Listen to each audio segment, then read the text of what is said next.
On to a story that has so many of you talking. A father jumping into action to save his son's life and ends up getting 2 tickets from a traffic cop because of it. I want to pull up this photo if I can. I'm going to try to get it a little bit better so you can see what happened here.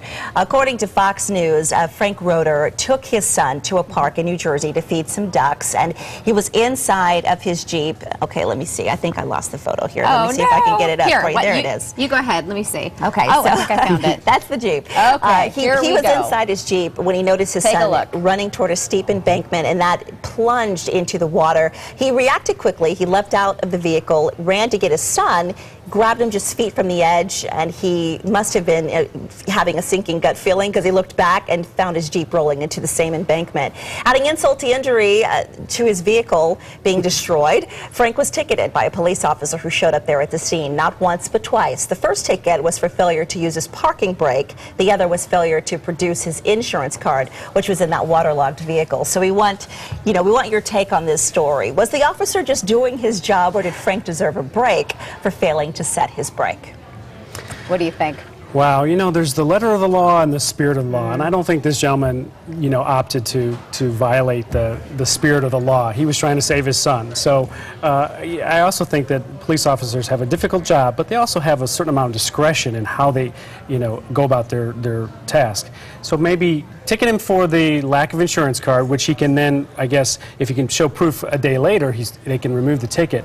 But let's use a little common sense too. The man saved his child's life, and he lost his vehicle in the process. Absolutely. I think the whole insurance card situation should be waived. It's he can prove that he has insurance eventually.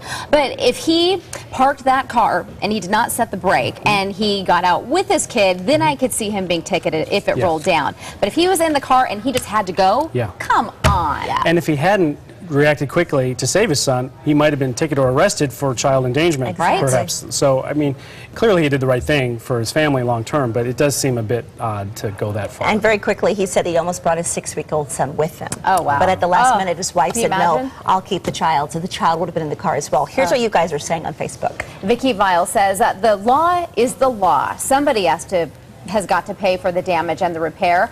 I don't care how many tickets I would have gotten. If my son came out of it alive, I wouldn't care, and I'd deal with the fines. Bob Posey, I agree with the dad. My children come first. Of course my kid would never have jumped out and run toward the cliff. He knows better. Ephraim Graves says child locks would have prevented all this. Hey, Karen Mooney, this cop is unbelievable. So glad he didn't wait to set the brake, or better yet, glad he didn't bring his infant with him. God bless this man and his son. Again, 2 sides to the story, and the police chief said, you know what, I don't know enough about it yet, but I'm going to side with my police officer. And what happens if your car's in a wreck and it catches fire and burns that insurance card? Are you liable there? I think you can prove it, though. Yeah, I think the insurance eventually company you'd be able to prove it. Yeah.